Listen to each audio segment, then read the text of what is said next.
welcome to the stream. Today we have more Mr. Love Queen's Choice. We have a Gavin chapter, and then hopefully we'll get to a Lucien chapter tonight. But no guarantees, obviously. I'm gonna let everybody know I am live. I hope you all are having an amazing day today. I hope things have been awesome for you all. I've slept all day, literally slept all day, and just woke up about 6, and that's my day. Literally, I just slept because I worked all night last night so I needed to sleep. But anyway, we're gonna play some Mr. Love Queen's Choice today. So hello Ash, hello Claire, hello Bart, and hello Plushie. How are you guys? Welcome. Yeah, I did. I saw Power 1. I didn't actually watch the little cutscene about it, but I saw Power 1. Made me sad.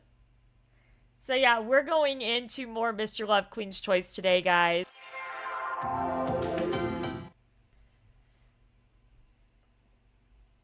Hello, Alistar! I'm tired and sore. I've been sore all day. We've got storms coming in tomorrow. I literally got home today and was like, couldn't do anything. I just laid in bed because I was so sore. Hyrule is in danger. Oh no! So I got a card. Yes, I'm happy to see you too, Alistar. I got a card that gave me some phone calls.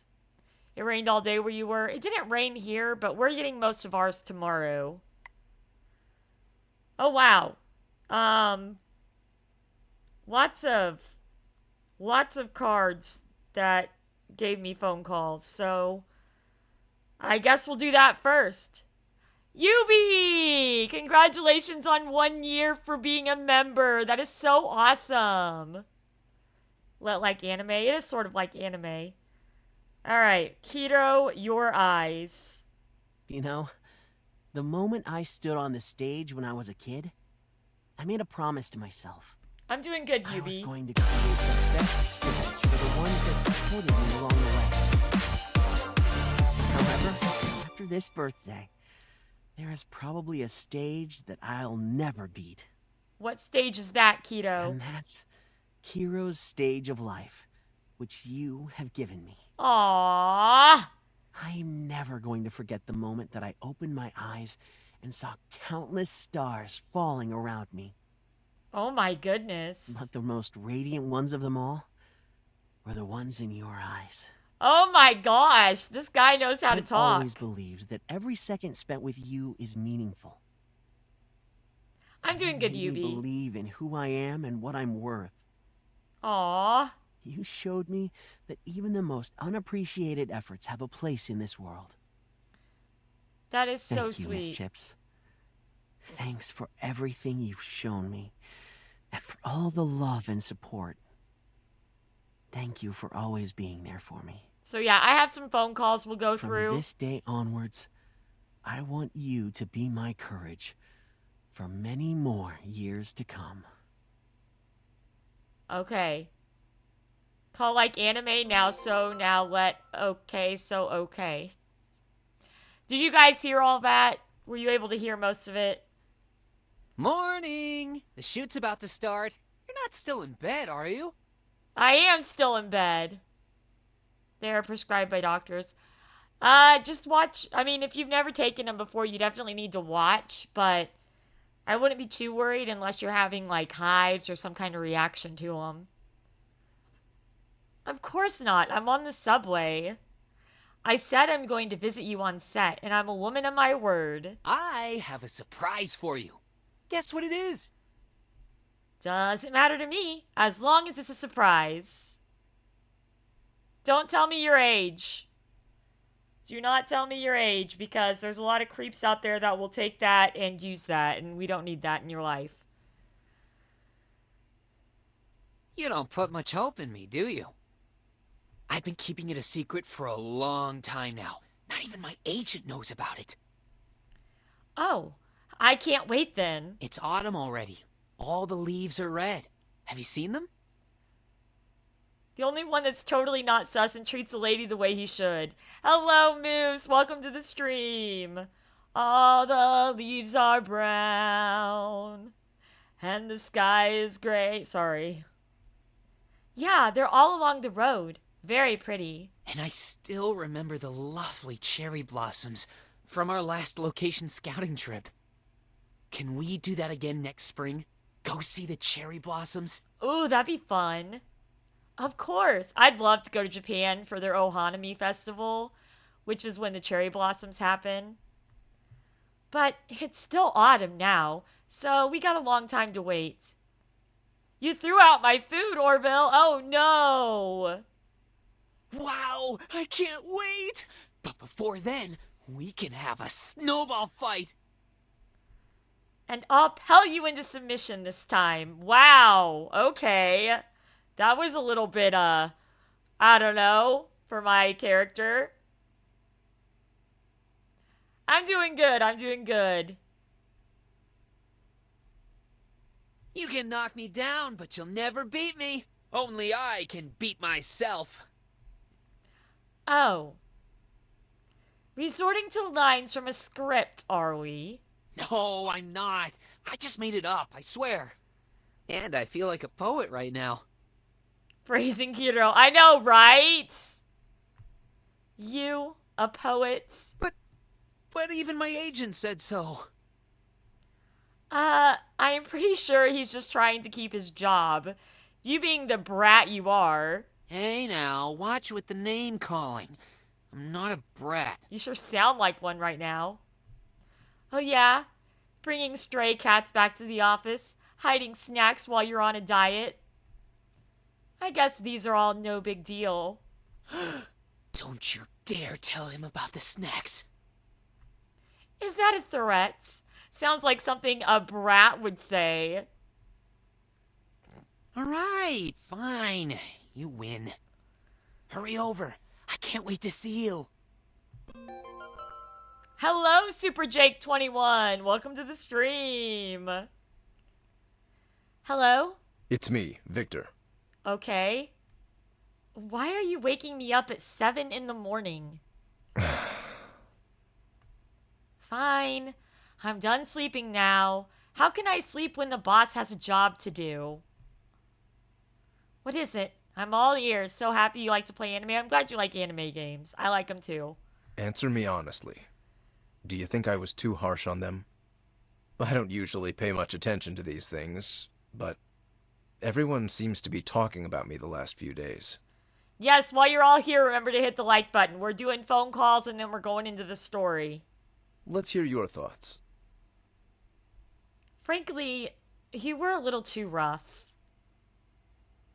He roundhouse kicked the food out of Pegasus's hands. Oh no! This is the 21st century. We don't have kings now. I mean, you still lord over the staff like a dictator. People will tire of that poker face of yours sooner or later. How about you? Are you sick of it too? I've gotten used to it, so I can live with it. They'll get used to it too, sooner or later. Victor! You are incorrigible. Thank you for the Diet Dr. Pep or Diet Dr. Thunder in a Dr. Pepper koozie. Trick me into drinking it and then spitting it out. Until you drink too much Dr. Pepper. I do. I agree. If an unpopular boss is who you're aiming to be, then by all means, keep it up. Well, in your eyes, what's a likable boss? The gentler, the better. Not chewing you out for every little mistake. Always offering encouragement. Motivating. Who has time for that? Duh. I'm glad that you're a big fan. Thank you, Alistar. There you go again. Understood. I'm going to let you go back to sleep now. Bye. ... Really, Victor?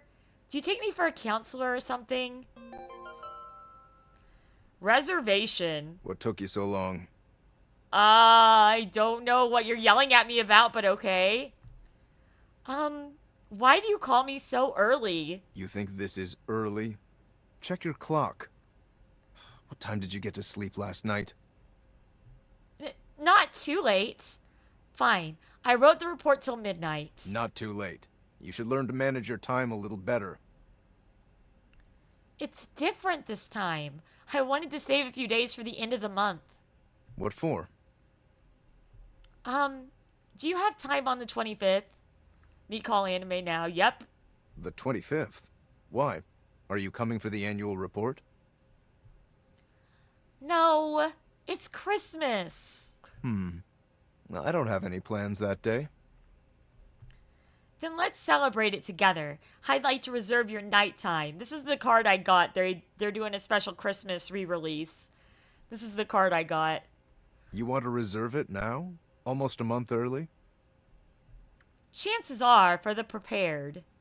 Of course now. That doesn't make any sense. It does if it works. You said there would be a big Christmas dinner. You remember everything if there's food involved. Not only, I can remember things about you too. What do you like to eat? I can prepare in advance too, you know. Let me see. Christmas. How about turkey? I prefer ham during Christmas. You only want turkey? And peanut butter Christmas cookies. And Christmas puddings. Puddings with almonds. Why almonds? Some people put them in the Christmas puddings, but only one almond is intact. Whoever gets it will be favored by fortune in the new year. Oh, like the prize in King's bread? Just like that. But almonds are softer. At least they won't crack the teeth. I'm afraid someone will get a stomachache if their belly's too full with the goddess of fortune. Not this time. I've grown up. I'll make secret marks on the puddings. That figures. In a warm room, take a bite of ginger snaps. Take a sip of hot tea, and take another bite of the puddings. Very Christmassy, right? I'm good as long as you are here, being quiet with me. Aww. Sounds like I'm a Christmas ornament. Where can I find a Christmas ornament as chatty as you? Hey, I'm not chatty. Oh, right. We can buy some ornaments and decorate souvenir during the week. I'll remember that. I love spending Christmas with you. My time is all yours. Aw, so sweet. Okay, time to start the story.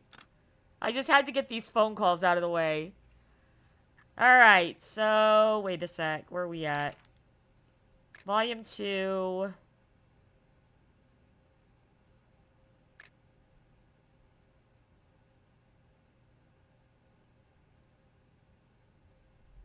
What the heck?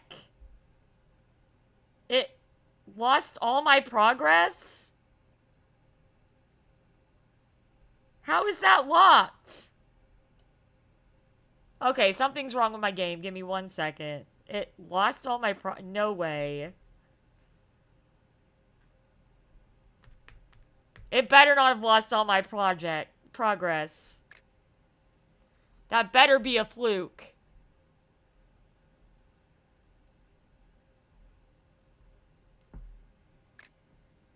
No way! Are you kidding me right now? Oh my gosh. What?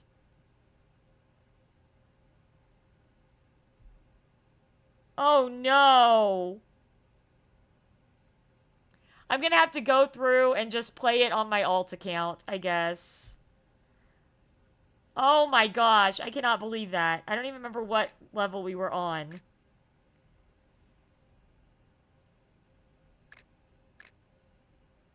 Yeah, I'm okay. My game just lost all my progress. Like, the last thing it saved was the 5th chapter, and that was a long time ago. Oh my word. I will, work on getting it back up to where it is. Let's see.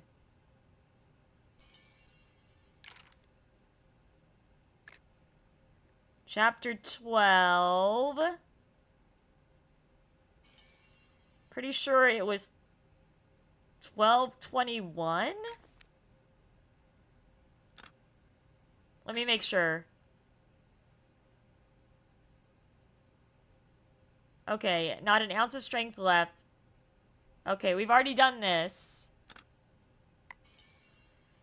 And then we got stuck in a room with Gavin. Alright. I stuck out my head and gaped in shock at the scene before me.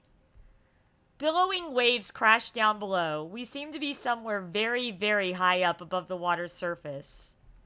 I looked to Gavin in disbelief. Gavin took a coin out of his pocket and threw it down. Wait a sec, I just thought of something. One sec, I just thought of something.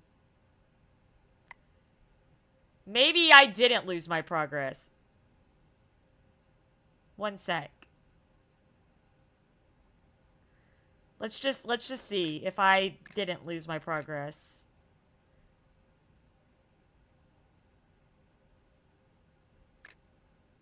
Aha! I was in elite.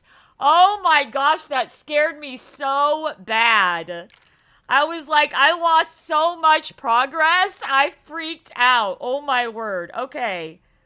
Meet like 2023, 2022. All right, 12:21. Oh my gosh. Why was I even in elite? I don't know why I was even in elite. I'm sorry, guys.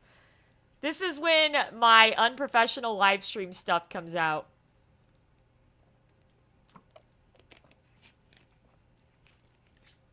I'm such an unprofessional live streamer, guys. Alright, here we go. This is a movie about the use of supernatural powers. So we're stuck in a room with Gavin that has no time. You need a costume designer. Alright. Hello, Shaker! Welcome to the stream. Nothing much is up. I just thought that I lost all my progress in my game and I was about to cry. But I found out that I was wrong, thankfully. How have you been, Shaker? Yeah, that would have been so bad. I would have been so upset.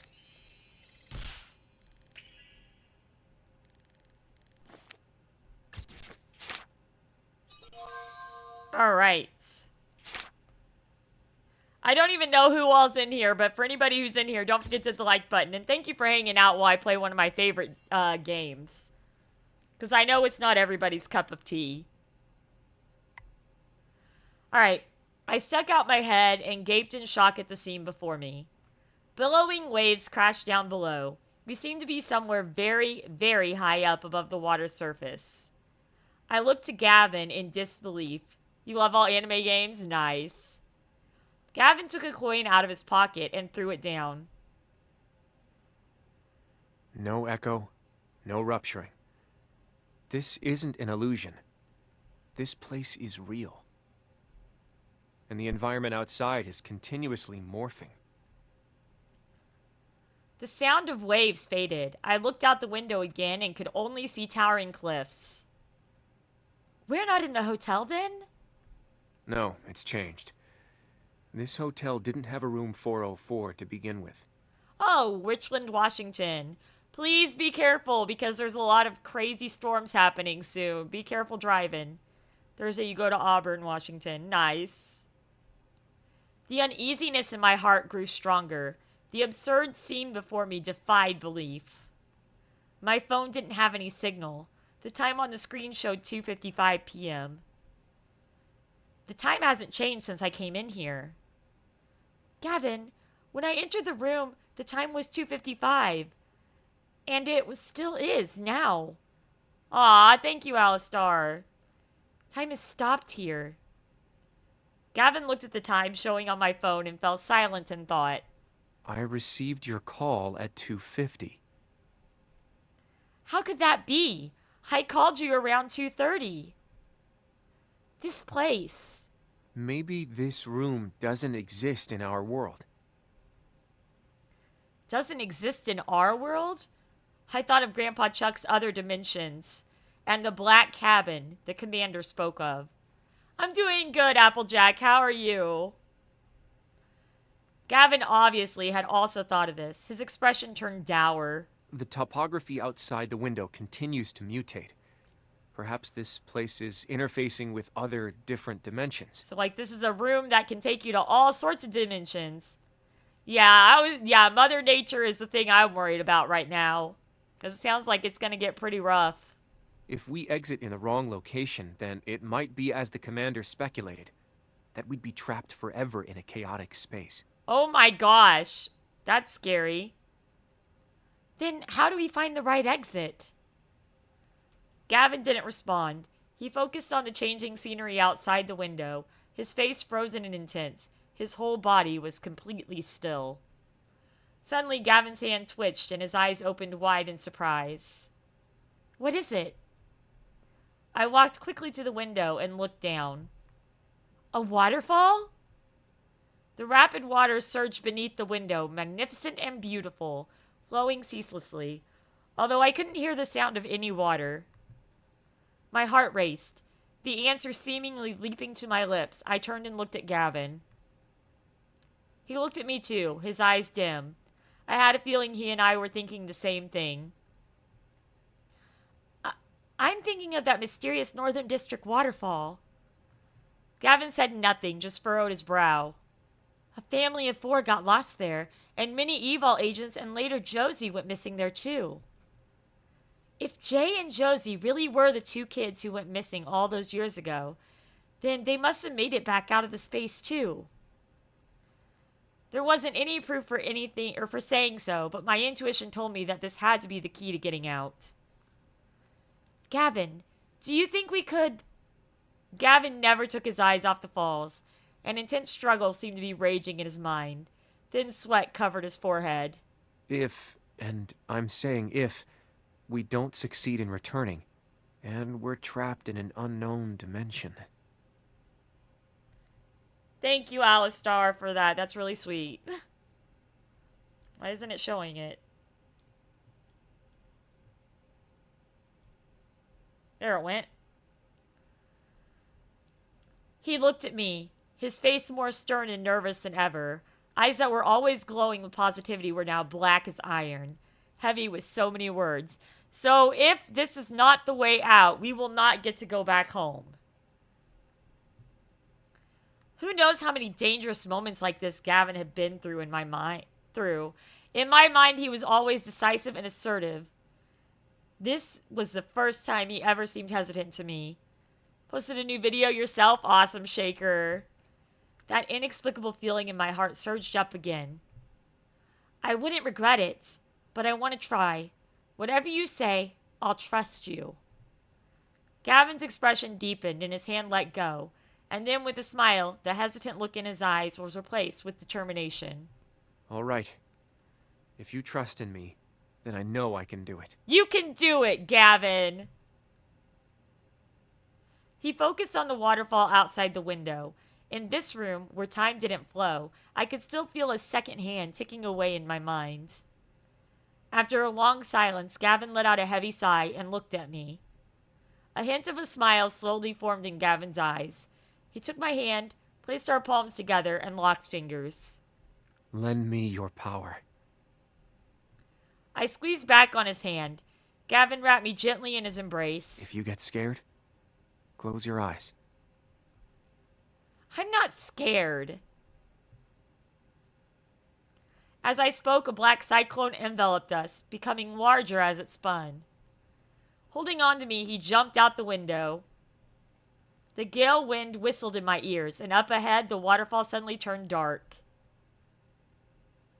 After I'm not sure how long, I slowly felt an intense light shining on my eyelids. I struggled to open my eyes and looked up slightly into Gavin's. An amber light flickered in his eyes. The stars faded in the distance from us, and a blue sky had entered my field of vision. Evening rays entwined around our bodies, and the clouds were glowing with golden light from the setting sun. It was impossibly beautiful. I was pressed against Gavin's chest, hearing his steady, strong heartbeat, like the world's most graceful solo. For a split second, I actually wished this moment could last for a long time. Holding me, Gavin landed firmly on the surface. I felt him let out a breath, and then he let me go. After a silent leap, the familiar sounds of the environment once again returned to my ears. Looking around at everything and standing on firm ground, I looked joyfully at Gavin. We did it! We really made it back. Oh, okay, Alistar. I'm getting confused by your English. I'm sorry. Just then, Gavin's face turned paler. The wind dispersed. His hand suddenly dropped to the ground. He was clutching his chest tightly, biting his lip till it turned white. There seemed to be something uncontrollable trying to burst out of his body. Gavin's knuckles were turning white. Gavin, are you all right? Remembering the wound on his jaw just then, I grew anxious and wanted to examine it. When my hand touched Gavin's arm, I was pushed away by a powerful air current. Gavin? Gavin still had one hand propped on the ground, a vein bulging from his neck. I got up from the ground and ran back to Gavin. The gale wind instantly whirled up as sharp as a blade and sliced my cheek. Hello, Cool Breeze! Welcome to the stream! Gavin just used way too much of his evol, apparently, and he's about to explode. I hope he doesn't die like the last two people that have done this did. Ah! The stabbing pain from the slicing blade made me grab my face. Blood flowed between the cracks of my fingers. The warm liquid had me astonished. What's happening? I stared at Gavin. His whole body was frozen stiff in place. He looked at me, his eyes turning scarlet red, one hand clutching his chest tightly. He slowly stood up. Aw, thank you, Alistar. I didn't really do much to my hair today. Get away from me! Why? Gavin, I'm worried about you. Gavin? You forgot how long my hair is? Yep. I should be able to cut it in October again this year and donate it. Or else I'll hurt you. Why would you hurt me, Gavin? You told me you would never hurt me. As he spoke, he held his back to me, seemingly not wanting me to see his face. Hello, Chris. How have you been? Gavin, are you hurt? Or has your evil gone out of control? I wanted to go up close to him, but I was pushed away again by the gale wind. Don't get near me! Gavin! You're making me sad. His voice sounded stifled and full of pain. The wind was getting fiercer, and the whole of Gavin was wrapped in the center of a storm. I couldn't get closer, could only look on as the wind pulled us further and further apart. Gavin! Gavin looked back, his eyes full of an alien coldness. I opened my mouth, but my words were swallowed by the wind. Seeing Gavin slip further from me, I tried with all my might to get through the wind and grab hold of him. But no matter how I struggled, the intense wind had me trapped in place. I watched wide-eyed as Gavin disappeared from sight, until even the last wisp of wind vanished. The bitter tears on my face had long before been dried by the wind into tear stains. No, I'm not playing Splatoon 3 today, sorry. That's not till Friday. I stood stupefied where I was, looking up the whole time in the direction Gavin had gone. In the distance, nearing police sirens wailed. My phone regained its signal and started vibrating. No, tomorrow we're going to be practicing my Japanese, and then Wednesday I'll probably be playing some kind of multiplayer game, but it won't be Splatoon, because Splatoon is my Fridays. The ginkgo trees around me rustled, green leaves fluttering down. I looked up, but the sky was empty. Kato sat in a dark room. His rapidly tapping fingers paused, and a personal file with a photo of the girl displayed before his eyes. I heard Team Wisdom got owned. He tapped enter only to find it was empty inside. All the documents were gone. He pondered a moment, tapping rapidly on the keyboard. Line after line of numbers floated before him. A program named Solomon appeared on the screen. Keto's lips pursed together. He walked out of the room, squinting in the sudden sunlight as his eyes adjusted. In the narrow corridor, a man wearing a white robe was walking the other way, a boy in black at his side. Ares, the meeting is about to begin. The man nodded and brushed shoulders with Keto as they passed. As they neared each other, the alarm that the meeting was about to begin sounded in the hall. So Ares is Lucien. It was you. Oh, no. No. Lucien is not sus. No. His voice was low, completely hidden by the sound of the alarm. The man in the white robe made no reaction and kept walking onward. He stood before a metal door and lightly knocked. You're here. The man nodded and turned. His face was expressionless, even his eyes devoid of emotion. Ares, it's time to open the box. Yes. Not sus! Not sus! Yes, it's a visual novel. The man's face was slowly covered in shadow. He lifted his eyes, his mouth hooking slightly upward. Those who spend too long in the sunlight eventually must return to the darkness. Oh boy. Oh boy. What is about to happen? Oh good, we get another story before we have to do the gaming part. Clear skies, a fine wind.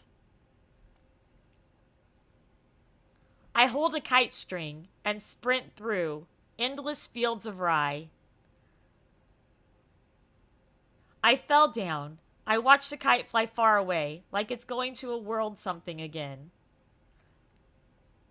I looked down at my palm sliced by the string, slowly trickling blood. How it stings.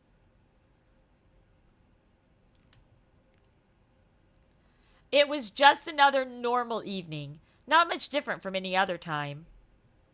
Only this day, it was quite cold. There had long been no sign of pedestrians on the midnight streets. Under the starless sky, there were only faint lights in the distance. The last light on in the lofty twin towers flickered and then went out. On the rooftop, a young woman clad in white suddenly appeared out of nowhere. She fell to the ground, staring around in total terror. Behind her, a shadow stirred. A man in black, hands in his pockets, strolled up to the girl. Ares, it's you! The man's eyes didn't even move as he stared expressionlessly at the girl. You made me disappear from there. I was about to succeed. Why did you decide to act on your own? His tone was as flat as a motionless pond. He clearly wasn't interrogating her, but it filled the girl with so much terror she forgot to explain herself. The girl's body slowly became transparent. She seemed to know what was in store for her. She wanted to struggle, but her body wouldn't move, as if locked in place. I don't want to go there! Ares, please! Please, please, I don't want to go. Visual novel game we're checking out on Switch, World End Syndrome. Huh. Sounds interesting. The last strand of her hair disappeared in the air, and so all of her imploring, anger, and despair ended in this moment. What? Did he kill her? What? The man slowly walked out from the shadow. His indifferent eyes looked like they were regarding a ruined test specimen. DCPS 2486. Brainwaves stable. No extreme language present. What? The cold, mechanical words blew into the pitch-black night like a fog and dissipated. A crack opened up in the thick night clouds, and icy moonlight spilled into the silent, empty rooftop. The gears of the city ground on, no one noticing a feeble light blinking in the night. This day, I went to sleep early, both because of the surprise cold weather and also because of a sudden drowsiness. A muffled sound of electricity rattled nearby, and I awoke with a start from a dream. A remnant of that dazzling golden light seemed to appear before me. I opened my hand. It was covered with sweat. It had been a long time since I'd had such a hazy dream. Since my awakening, my dreams were all quite clear and coherent. I got up from bed, sat by the table, and recorded the dream as usual. The notebook was filling up fast. Ever since I'd had the vision of Gavin in the fire, I had recorded my dreams daily. Many days had passed, and still no news from Gavin. I kept calling him every day, sending messages and asking the eval agents at the STF, but always to my disappointment. The twins that you met at school are dumber than everyone, but kicking each other, they're funny to be honest. Hello, Death Annihilator. Welcome to the stream. Remembering his faraway, lonely silhouette as he left, and that longing look back, my heart seized up. Gavin, what's become of you now? I lay on the desk watching the sky lighten outside the window, the sound of electricity in my ear never stopping. I had been hearing the sound ever since the day Gavin and I separated. Welcome back, Alistar. At first, I thought it was a symptom of over-anxiety, but nothing I tried could get rid of it. The next time I get in touch with Gavin, I'll have to bring this up with him. When the clock struck 7, the phone still hadn't rung. Today was the day Victor was supposed to call. The weekly call had slowly become a habit. Alright, see you in a minute, Cool Breeze. Victor was never late, 1 second for anything. What could be holding him up today? Thinking this, I picked up the phone and called him myself. Sorry, the number you have dialed is unavailable. I tried several more times, but no answer. This is getting spooky.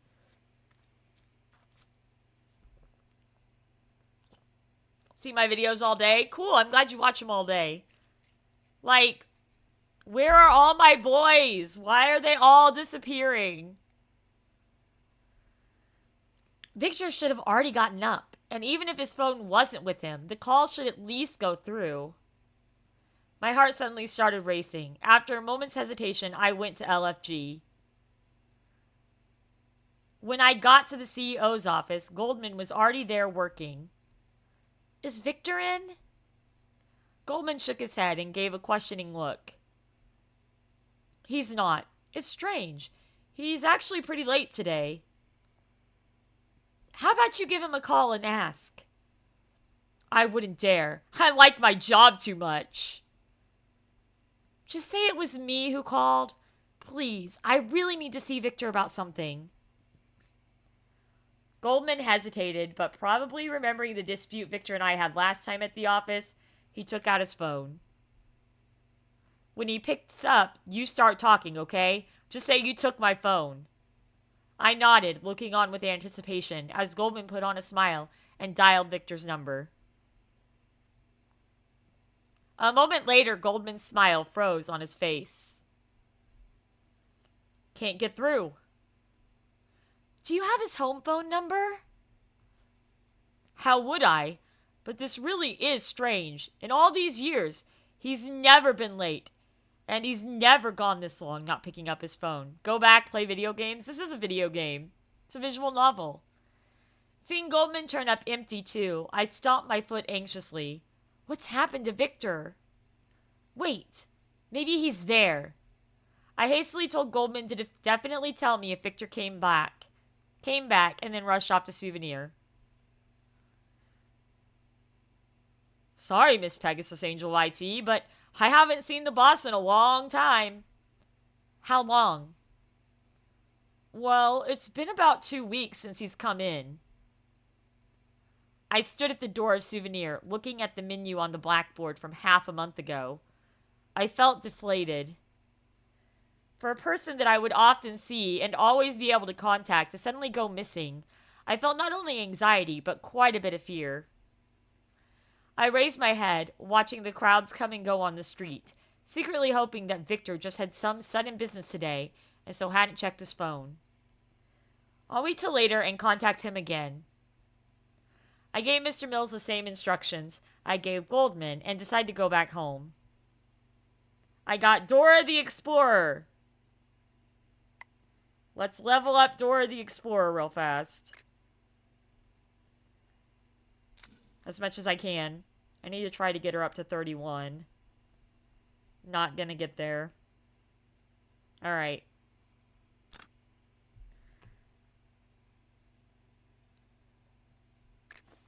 Alright, let's go. You need to find a witness to tell people what happened, this dude. Spine clearly tells you how it happened in detail. An editor? I didn't know that she was an editor, but okay. Because she says acting is bigger than life. Time to summon my karma. Do. Victor Keto. Oh, yeah. Oh, we're gonna make it through this really well. City of Yesterday. Okay, here we go. On the way, I still had this nagging feeling that I couldn't shake. Especially after not being able to contact Victor today. While walking past Verdant Plaza, a gathering crowd drew my attention. On a large screen in the center of the plaza, the latest report from City News played. A strange incident had occurred in the west of the city. The report said that a woman had woken up in the night and found her own rib had been shattered, but cameras did not detect anyone coming or leaving. So weird. This is already the third time this month. I also heard that the elevator at the sightseeing tower suddenly went out of order. People almost died. Yeah. What's been going on lately? I'm going to tell my son to try to stay indoors. Passerby were discussing the recent spate of events occurring in Loveland City. They seemed to be having quite an effect on daily life. I suddenly thought of that scene back at the STF, that out-of-control evil agent. And the news that the commander told us about evolvers all over the city losing control. Could this be connected with these recent incidents? The question weighed on my mind, and I pulled out my phone to try to look up more information to verify my hypothesis. I slowly realized that all of these incidents had abnormal causes that defied logical, scientific explanation. If these are the results of superpowers gone haywire, I didn't want to imagine what would happen to the city. But now, with both Gavin and Victor gone, I had no one to turn to about this. What could I do? As I pondered the question, a wave of sharp cries arose near me, one after another. I looked up at the screen and saw a breaking story was airing. News from Keto. Just now, at a press conference held by BS Entertainment, Keto has personally announced that he will be retiring from public life. Oh no, Moose! Keto is no longer going to be a singer! This news has the entertainment industry, and even all of the society, at attention. According to a source, the reason for Keto's retirement is possibly related to a recent series of crazed fan incidents. But no one imagined that this huge move would also incite a fan riot on a larger scale. On the roof of the BS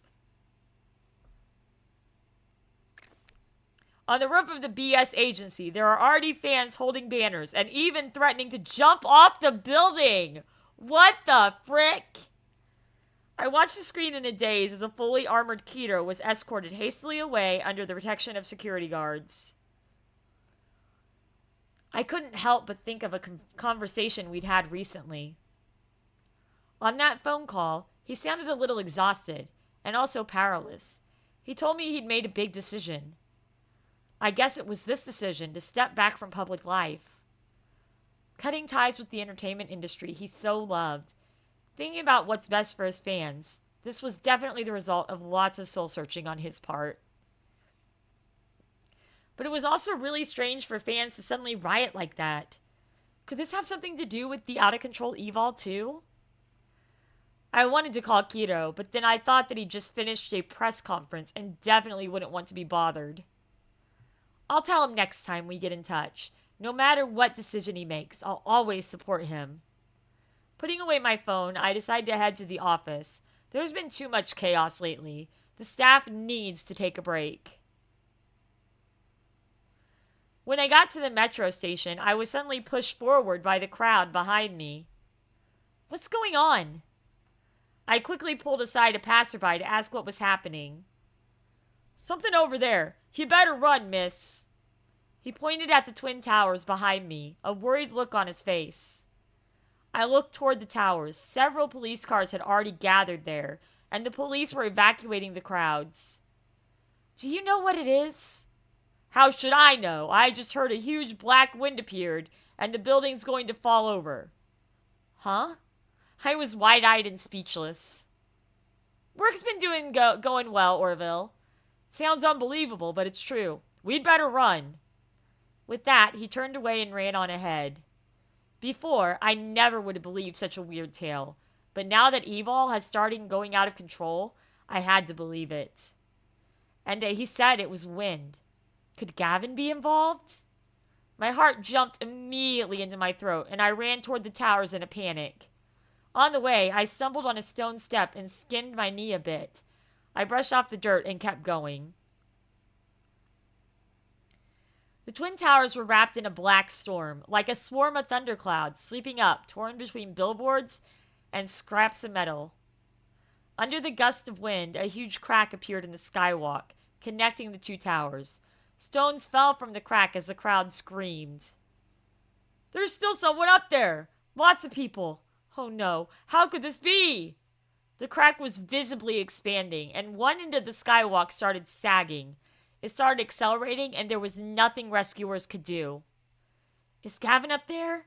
What to do? If this keeps up, everyone in both buildings will be in danger. I'm not that old. A woman was crying and praying. It seemed to be the only thing you could do now. Everyone could only stand by and watch as the crack grew rapidly. The skywalk seemed like it would come crashing down at any second. At this tense moment, everything suddenly paused. The crack stopped growing, and the skywalk stopped sagging, as if some invisible hand was supporting it in mid-air. I am not. I'm only 36. That's not old. Quite a few people who had escaped from the building snapped out of their shock and started hugging each other and crying for joy. The police sped up their efforts to rescue the people trapped in the skywalk. I rubbed my eyes and could vaguely make out a transparent force field propping up the skywalk, holding rock steady and giving off a faint glow. Your day was awesome. You have a boyfriend now? Awesome, Applejack. What's that? When I tried to look again, the faint light was gone. Other people on the street said they didn't see anything. Could it have been Evil? Soon, the trapped people streamed out of the building, saying that the skywalk had stopped splitting right before their eyes. They said with alarm and joy that it was a miracle. The police came to maintain order and disperse the remaining crowd. I watched carefully as each wave of people came out of the building, until the last ambulance left, but I didn't see any sign of Gavin. Pegasus ex Nimona. That inexplicable black wind had scattered, and the thing swept up in it fell freely to the earth. Thankfully, everyone around the building had already dispersed, or it would have caused a big disturbance. I guess I was thinking too much. I took my uneasy feelings and turned to go. Look out! A cry came from behind me. Before I had time to turn around, I could feel my whole self wrapped up by a warm force. The force separated me from the crowd, making the scream sound far off. So we've lost Gavin. We don't know where Victor is. Keto just retired. We're all alone right now. I turned my head, eyes wide with shock. We're all alone. Victor's gone. Keto's retired. Gavin's gone. What are we supposed to do? Entertainment world shocked. Victor X being stupid. I love Victor. Keto calls it quit. The handsome Finman. At a press conference just held by BS Entertainment, Keto has personally announced that he will be retiring from public life causing an instant stir in the entertainment industry. According to a source close to Keto, his retirement decision may have something to do with crazed fan incidents, but the news of his retirements also incited massive fan riots. On the roof of BS Agency, there are already fans holding banners and even threatening to jump off the building unless the decision is reversed. This is a nightmare. I don't believe Keto would leave me like this. These fickle idols just retiring at the drop of a hat.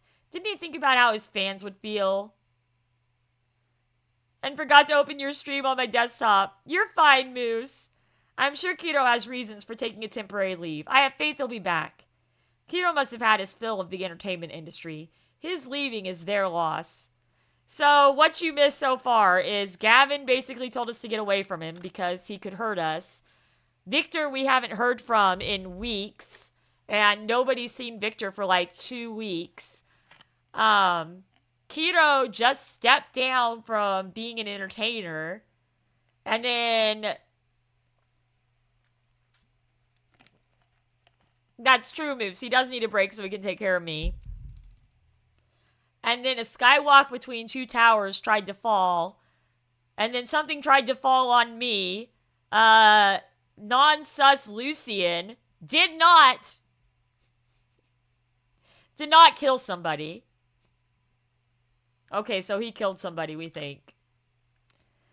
And yeah, so right now, literally the only guy left, since Keto, Victor, and Gavin are not around, is Lucien. So here we go. Here we go. Good guy, Keto, for the win. Yes. A billboard ripped by the wind suddenly deviated in its fall and was heading straight for me. Time seemed to slow. I saw the distorted image of a person on the billboard. The panicking crowd ran in all directions. My mind seemed to freeze up. When it was less than a meter from me, it stopped completely still. No, he's not sus! It was that same bright glow, this time appearing clearly right before my eyes.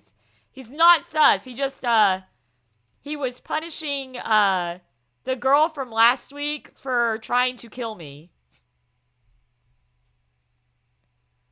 Oh, he's so hot! How can he be sus? There's no way. No way. Not sus. Then I saw 2 hands, 2 slender and nimble hands pull me away. Look at how hot he is! How can you call someone this hot sus? Y'all are wrong. Y'all are wrong. No. I did clip it. I did. Lucien is ugly? No, he's not. He's eye candy, man. They were so familiar. My heart immediately settled back down into its normal place. Behind me, the billboard fell to the floor with a loud crash. I forgot to scream, forgot to react. In a daze, I followed that pair of hands up to a pair of jet black eyes, a tightly pursed mouth, and a face that flashed with a moment of worry. In a sussy, murdery sort of way. Indeed. He was always so sure of himself. I rarely saw a look like that on his face. Lucien? I gawked at him, and his name just blurted out of my mouth. Lucien seemed to let out a breath, and his mouth curved up a bit. Don't be scared. It's okay. His words came from the other side of the force field. We may have been inches apart, but it felt like worlds. I mean, everybody is entitled to their opinion, for sure. Seeing that, I was a little beside myself. Lucien reached out and gently stroked my hair. I've heard that stroking hair when scared helps to keep from being scared next time. Really? Maybe I should try that next time I have an anxiety attack. The moment he came closer, the force field disappeared. I finally came to my senses, and my face turned red. Thanks, but what are you doing here? Lucien lowered his hand and put it in his pocket. Just happened to be passing by. Were you hurt just now? Just happened to be passing by right as the billboard was about to fall on my face? Yeah, totally not sus, Lucien. Totally not sus. Not waiting for my reply, he looked me up and down. When he got to my knee, his lovely eyebrows pressed together. Oh, it's just a little scrape. Does it hurt? It's fine. It doesn't really hurt. Lucien let out a sigh and took me to sit down on a roadside bench.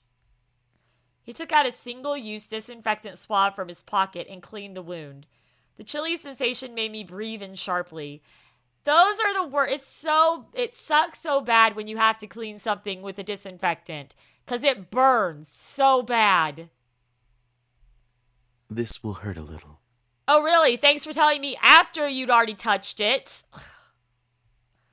I watched as he attentively washed my knee.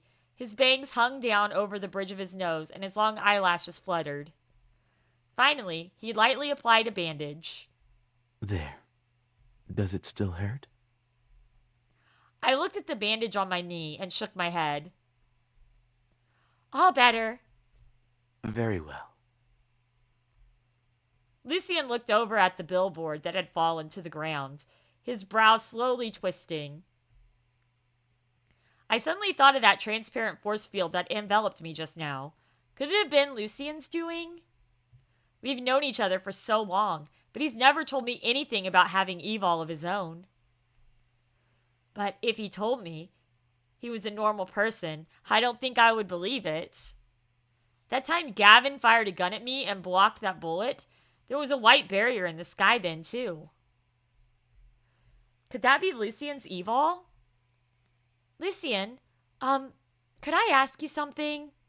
Sure. Ask away. Are you an evolver? I am. When that skywalk was falling, that was you? Lucien nodded without hesitation. Then what is your evil? Let me. Welcome back. Lucien thought for a moment, then smiled at me, but didn't answer. What's your evil, Lucien, and why are you afraid to tell me? Sorry. Right now I can't tell you. Why not? I want to know. I shook my head. I didn't mind that much. After all, this was a private matter. I mind. I want to know what his evil is. And you? What were you doing here?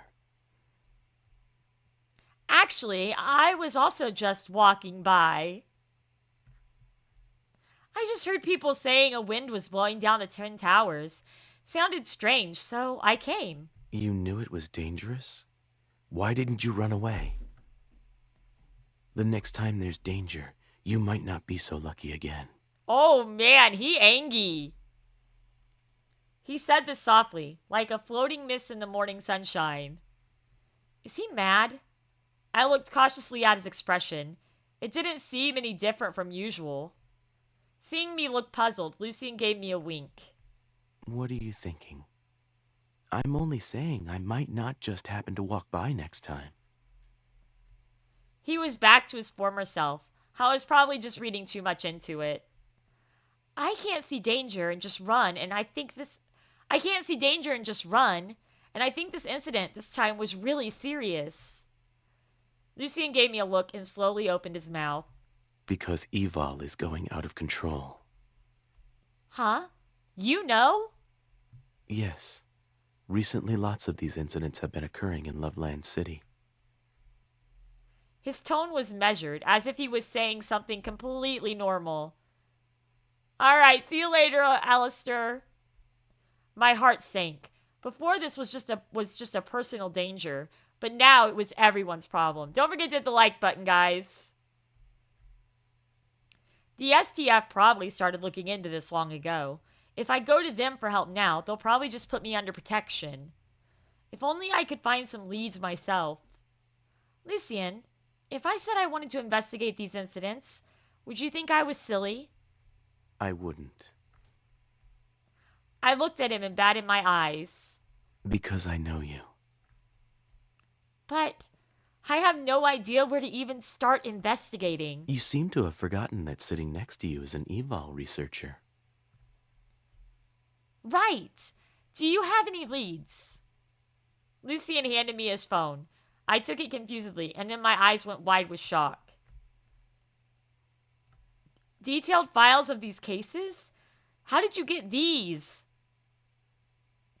Thank you, Alistair. That's really sweet. Of course, I have my own methods. I'm just happy it's of help to you. It will definitely be a help. Thank you so much.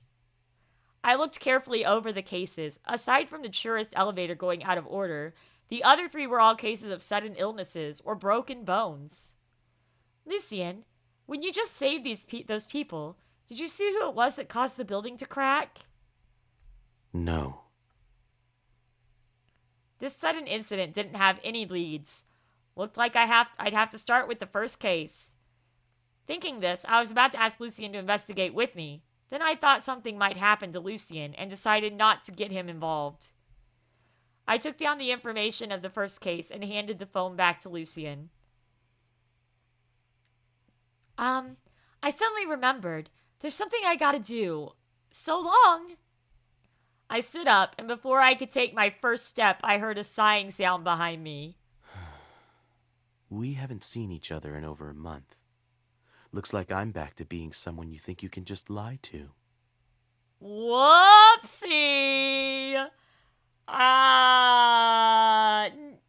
Why did that? I did not like that. I did not like that. Oh my gosh. I did not like it. Why is my camera there? It should be here. I'm sorry, guys. I don't know why my camera was up there for. Oh my gosh. I halted ashamedly and turned around. I wouldn't ever lie to you. Yes, I do love the color pink. Then why don't you invite me with you on your investigation? I've said before, if there's anything you want to do, I will always help you. I solemnly shook my head. That's not it. I was planning to originally, but this is my own choice. I can't get others caught up in it. Don't worry, I can do it on my own. But I can't do this on my own. Huh? I worry for you. I stared as Lucien walked over to me. With his back to the sun, he was outlined in a ring of gold. So, he's making me feel he's being very manipulative right now. Cat got your silly tongue again? Let me go with you, all right? All right. Why did I agree to this? News. Breaking. Twin Towers corridor broken by strange black wind. Yesterday, a huge skywalk-splitting incident rocked Loveland City. Surveillance video shows that during the incident, the Twin Towers were shrouded in a black storm, and the skywalk between them cracked under the strain from the strange black wind. Fortunately, the skywalk did not separate from the main building, and there were no casualties, although one particular fragile eyewitness to the scene swooned in fear and was hospitalized. Sending this from my hospital bed, I only have one thought. Being a survivor really feels good. I thought they said there were no casualties. Why did that poster say they were in the hospital bed? Maybe they got so scared they fainted. It's better to just stay at home these days. Gotta look out for number 1. What is this madness? I feel like I've fallen into a sci-fi movie. That's exactly what I said last week. Oh. Alright. 13-5. Let's go. I get slippers. This dude's a star? Kyle doesn't cook well at first, but makes great progress after being trained. A good chef? Okay. Apparently Lena is good at cooking. And boop, boop, boop. Oh. Oh. That was actually pretty darn good. Alright. Off we go to whatever's next. Alright. When we got to the sightseeing tower, it was noon. Unlike the gloomy cold yesterday, today the sun was shining, illuminating the tower with its over 40 years of history. Hello, we're reporters for City News. We're here to interview the elevator operator from the elevator that malfunctioned. I took out my press pass and handed it to the employee. She handed it back to me, seemingly used to this by now. I'll bring you to him. This is the umpteenth reporter already.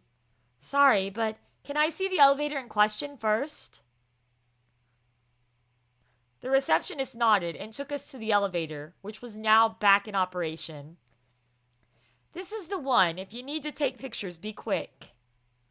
Great, thanks. Lucy and I looked at each other. I took out my phone and carefully took pictures of every corner. Lucien closely examined its details. Because the receptionist was still waiting and urging us on, we didn't find anything abnormal. We could only follow her to see the operator. On the way, I kept asking the receptionist what she thought about the situation. Who knows with these paranormal things? I heard that 100 years ago this place used to be a burial ground. Maybe it was a ghost. A ghost?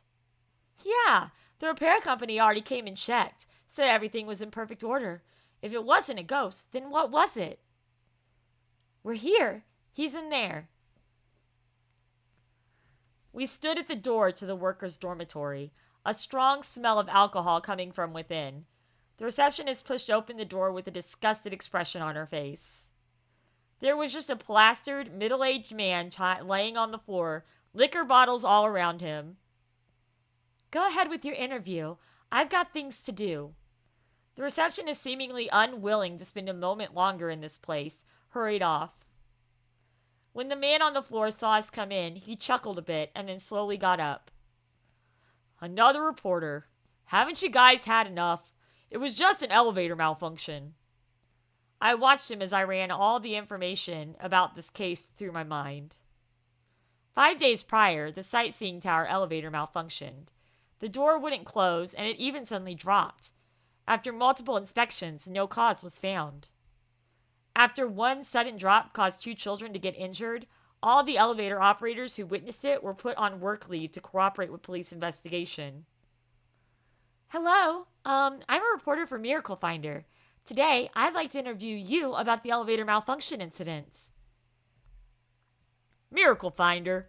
Are you talking about that silly show where they go looking for superpowers? It's not a silly show. Be nice.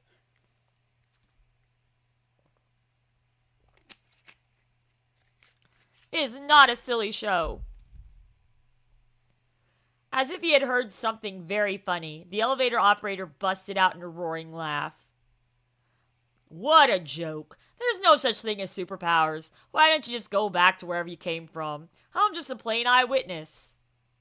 Would a plain eyewitness have this kind of reaction? Would he be drinking himself into a stupor in the middle of the day? This guy had a lot wrong with him, but I didn't know where to find a breakthrough point. I silently took in the small room. Looking at the operator, I walked toward him. Are you planning on going somewhere? I heard that the managers were going to reinstate you after this blows over, but you refused. Is there something you found out, or something you feel guilty about? You're just talking rubbish. I don't know if it was the booze or anger. Oh, this is me. But his body started shaking. He glared at me as if he would lash out any second. I was suddenly at a loss and stood there completely motionless. Lucien lightly pulled me behind him, standing in between me and the operator like a protector. You're just gonna walk away from the problem? Abandon your family? As Lucien watched the operator open his mouth, Lucien's eyes were as nonchalant as ever. He's taunting the crap out of this guy. How rude. You! A nervous expression came over the operator, as if he'd been poked between the ribs. Because of the dispute settlement to the injured parties, you're in dire straits. You're the only source of income for your family. I'm guessing you don't want yourself associated with this incident. Lucien spoke coolly and calmly, but with one hand gripping mine tightly behind his back. Why is he taunting him? Why is he poking the lion? The firm press of his hand on mine filled my heart with assurance and warmth. I quietly poked out my head and watched everything. Like a little bunny rabbit, just poke out my head behind Lucien. What do you guys know? What do you know? The man's emotions became volatile, like he was having a meltdown. He rushed at us, but the barrier Lucien summoned up kept him a meter's distance. Beside him, on a messy desktop, a pair of rusty scissors and some keys started shakily floating into the air. When they were half a meter off the table, they suddenly lost control and dropped back down with a mild clatter. The sound made the operator shudder too. His eyes wilted, and he looked at us in terror and despair. All of these elevator incidents? It wasn't me! It wasn't because of me! You're an evolver too? He pointed at me. The moment he said that word, I knew this matter was probably a lot more complicated than I imagined. I'm not like you two. I've never used this power. I'm just a normal person. This power has no use to me at all. I don't have the ability to use it. I don't know why this happened either. It really wasn't me. I want to work. I need to make money. I'm just a normal person. Who would want this weird power? 17 years ago, I even got hurt by it once. Every day, I'm scrambling to hide this crazy superpower. I work hard, and now it's all ruined. It's gotta be because of that no-good doctor. What doctor? The operator didn't speak. Seeing him hesitate, I hastily pressed further. We're looking for the true cause of this incident. If you tell us the truth, we might be able to find a way to fix this problem. You won't have to quit this job, and you won't have to worry like this. A few days ago, I was getting a chest x-ray at Central Hospital. Afterwards, I had this uncomfortable feeling like there was air in my chest that wanted to burst out. The next day at work, the malfunction incident just happened to occur. What's that got to do with me? I clearly didn't do anything. It must just be that the elevator's getting old. I looked at Lucien, his brow furrowed. Do you remember this doctor that gave you the chest x-ray? I didn't see her whole face. I only know it was a young woman, medium height, ponytail, wearing a pair of black-rimmed glasses. Lucien gave me a nod. It seemed this hospital and doctor would be our next stop in the investigation. As Lucien was pulling me out of there, the elevator operator called out to me. You know something? I really do just want to be a normal person. I will never forget the look of despair and struggle in his eyes at that moment. Good night, UB. Sleep well. Hit the like button on your way out, and we'll see you tomorrow, hopefully. Things will get better, and so will your family. I knew how useless that sounded. I opened my mouth to say something else, but all I could do was leave in silence. Before the real truth is uncovered, anything I say is futile. Unlocked main story, stage 13-7.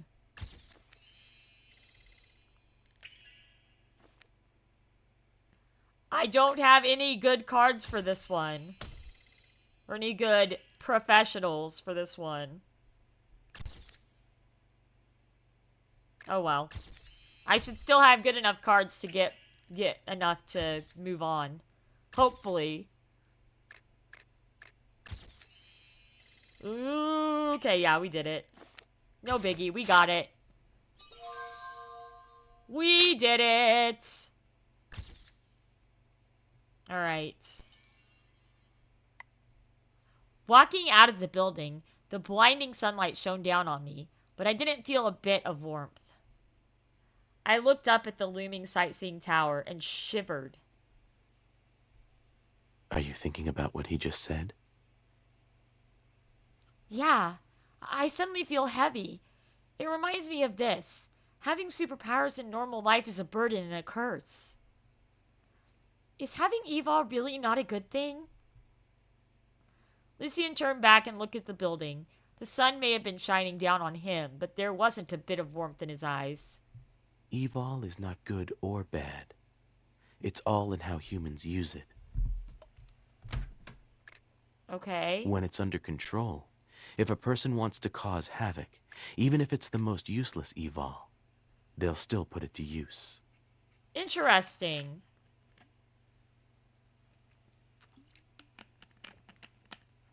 So Lucien won't tell me whether it's good or bad. He thinks it's a neutral power. Okay.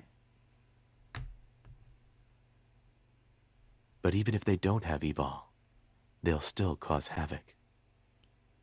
Well, why? Lucien, what do you think will happen to the city if Evol keeps going out of control? If it can't be brought under control, this type of incident will happen more often, and more seriously. Then wouldn't that put the whole city in a panic? Perhaps it would. The image of a city in ruins after a war popped into my head. If a panic sets in and everyone is scared to go outdoors, worrying for their lives, if that happens... As I rambled on, I don't know when, but my ice-cold fingers were wrapped up by a warm hand. If that day comes, I can't make predictions, because then the whole world would be a disaster. But if human society keeps developing, it will certainly become like that. People will become smarter, more sensitive, but not better, not happier. You must believe before the worst sets in that everything can be reborn and transformed. Everything can be reborn and transformed? How? Lucien looked forward. When he said reborn, the light in his eyes shimmered. I didn't really understand what he was saying. I only felt that the world he spoke of was very, very close to me. Promise me that if that moment really comes, you won't let the weight of it drag you down too. Lucien held my hand. His tone was soft and carried a soothing power, gradually calming me down. Right. Even in the face of overwhelming disaster, before it befalls us completely, even insignificant power is still power. Still want to continue the investigation? Yes, I want to keep going. Even if disaster really does come, I need to know the truth. I want to do my part towards making this transformation happen. I looked at Lucien and solemnly said these words to him. I won't speculate about the future, but at least I can't let these out-of-control incidents keep getting worse. And I have a feeling that this is closely connected to the truth that I'm searching for. Lucien didn't speak. He stared at me with a tilted head, his pupils filled with my reflection. I blinked somewhat confusedly and returned Lucien's gaze. If I wasn't here today, what would you have done?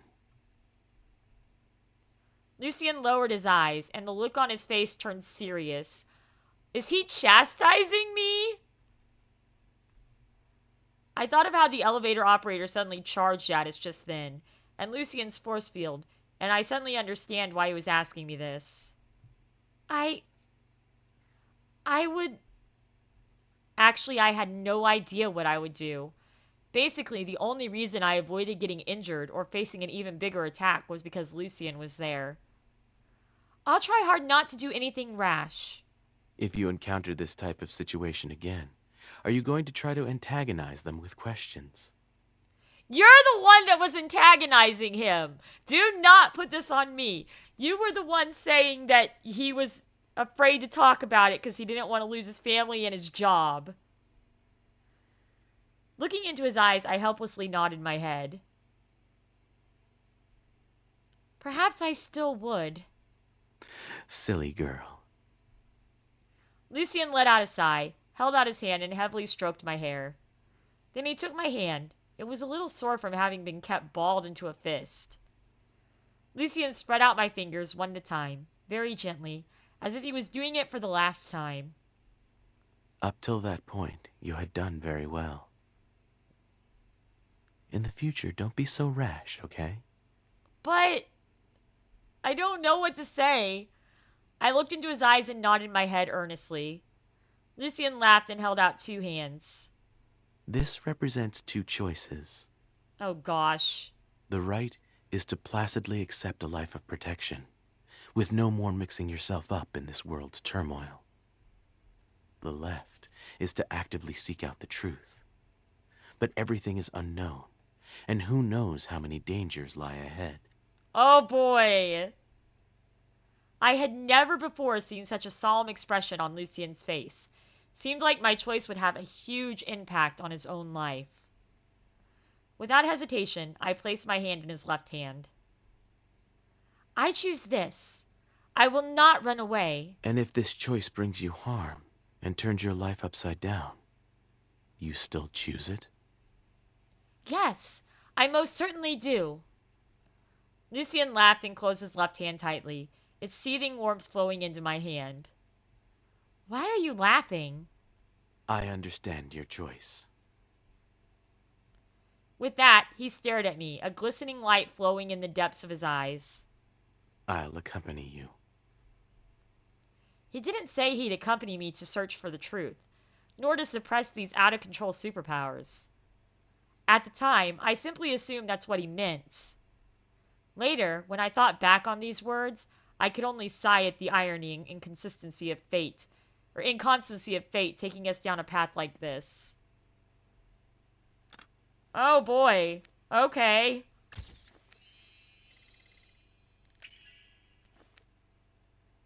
Alright then. Apparently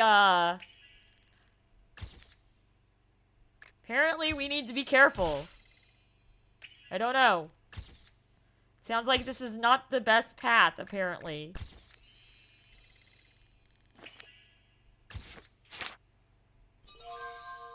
Alright.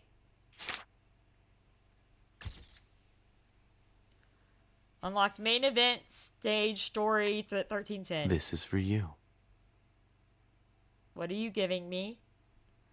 A silvery white steel pin glinted in the sunlight with an X etched prominently into its surface. Isn't this the pin you left on the set the first time you were on the show? Yes. At the time, I rushed back to the set. Everyone had left, but one girl was still foolishly sitting there, just to give me back this pen. Pegasus X Wicked, indeed. For the first time, I thought, compared to my own actions of running back there, she didn't seem that foolish after all. Luna's been doing good. I think she's laying on my bed right now. Or hiding in her little house. She has a little house that she likes to hide in. Lucien's lips curved up in a smile, and his eyes softened. Was it really so foolish? I covered my face and looked at him from the corner of my eye. No, it wasn't foolish. I was slower than you, but afterwards, I saw. I didn't understand what he meant. I tilted my head and looked at Lucien. His eyes were streaked with shadow and light by the sunshine. Why are you giving me the pin? Pegasus X Rainbow Road. No! This pen has a name. It's called Iridescent. It's a lucky charm that's been with me for many years. Now, this luck belongs to you. Oh, no. No, I couldn't accept. Lucien opened my hand and placed the pin in it. Then he closed my hand back over it with an assertive force. It's just a pen. Take it. Lucien turned his head and looked at me, the sunlight glistening on his lips, clear and warm. I ran my finger along the etching in the pin and placed it securely in my pocket. After leaving the sightseeing tower, we went to the central hospital that the operator mentioned. He threw out Pegasus and McDonald's, cat, rice and beans, ears, Dr. Pepper, and streaming stuff. I could still stream with my cell phone. This is the largest hospital in Loveland City. It was like a well-oiled machine with seemingly no sign of evil disturbances. Due to the large amount of staff, finding the doctor that the elevator operator talked about would be very difficult. Luckily, Lucien was good acquaintance with the hospital president, who took us straight to the radiology department. And 6 Yu-Gi-Oh! Ah, nice, Shade. How are you? Welcome. You threw out my phone, but then you won't ever get to see my face again because I can't stream. But after looking around, we still didn't find that doctor the operator described. Looking around at all the male doctors here, my doubts grew and grew. Could he have lied to us? Or did he remember wrong? So how's that been going, Shade? 3 famous Egyptian Yu-Gi-Oh! Gods and 6 Yu-Gi themed booster packs. That sounds awesome. Do you have a female doctor here? Medium height, wears black-rimmed glasses? Used to, but then... A small, scrawny male doctor spoke up, but he was instantly stared back into silence by several of his colleagues. My plushies and my posters. No! What do you mean, used to? Nothing. I misspoke. She either worked here or she didn't. What's this nonsense? Apologies, Professor Lucien. The hospital president started scolding those doctors, and they all looked at each other and let out a sigh. Actually, we did used to have a female doctor here, but yesterday she quit. Why? Because there have been complaints recently from patients about various problems they've had after getting x-rayed. We discovered that they were all patients handled by her, and although the review board didn't find any problems and took no action, she still quit on her own accord. I couldn't help giving Lucien a look. It was exactly as the elevator operator said. Now the most important thing was to find that doctor. Do you know where we can find her? We have a very important matter to discuss with her. What do I mean, no? I like my posters and plushies. I need to keep them. And my cat. And my McDonald's. And my streaming supplies. I need them all. Hello, Raven. Welcome to the stream. And hello. Good to see you. Oops. None of us know. She was a specialist that had only been hired last month. And no one anticipated anything like this happening. But how have you been, Raven? I hope you're doing well. Unable to get any useful information from her colleagues, we then went to the hospital's HR department. But they didn't have any concrete information on her either. The two dragons and the dark magician? Nice. But yeah, I do appreciate you coming by and saying hi, Raven. Much loves to you. The number the hospital had on file for her turned out to be invalid. Oh, on her file for her turned out to be invalid. Then I realized I'm looking for more realistic Otome. Oh, some healthy romance and Otome games aren't that. Yeah, I get that, Raven. Aw, thank you. I'm doing good. I have a huge crush on Lucien, but my community says that I'm supposed to pursue Victor, so I've had to pursue Victor. Yeah, I figured that's what she meant, the red eyes and the blue eyes white dragon. Suddenly and unexpectedly, our leads had dried up. I left the hospital with Lucien, crestfallen, not really knowing what to do next. But I will say this, Raven, it's a dating sim. Like, the first volume is part dating sim, but then now we're in, like, the sci-fi stuff. Like, it gets really crazy from here on out. So, if you like sci-fi / horror, you definitely will enjoy it. Even if it's not really dating anymore. More of a visual novel now. Don't make me throw out your stuff to learn how to speak Japanese. I will not. I will not make you throw out my stuff. But I will practice my Japanese tomorrow. Live with you guys. Ooh, you got winged dragon of Ra? Dang.